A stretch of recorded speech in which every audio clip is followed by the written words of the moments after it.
Beijing was targeting its Pacific aid to new diplomatic allies, Solomon Islands and Kiribati, while Chinese financial support across the region continues to decline.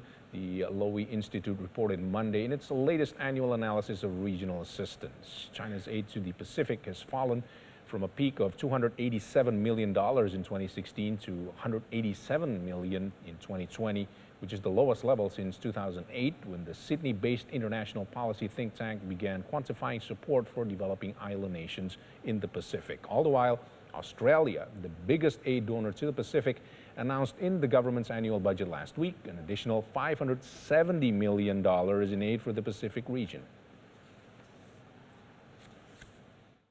From China has been going down since 2016, in some ways you could argue this is something that you're seeing happening, worldwide. I think China is facing an economic slowdown, so there is less appetite in Beijing to really, develop their aid program, to actually give money away for development projects.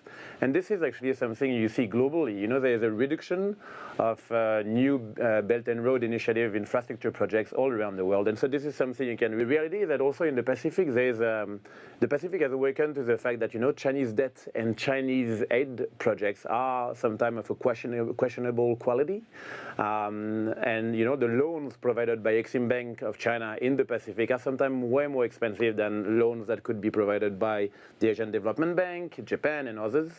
And so, because of 2 years of a global pandemic, there is a very, very limited fiscal space available for additional debt. And so, I think Pacific Island countries would prefer to have debt from traditional partners that is actually way better. I think the third thing to say is that the Pacific is becoming a very crowded space. When we look at data from 2008.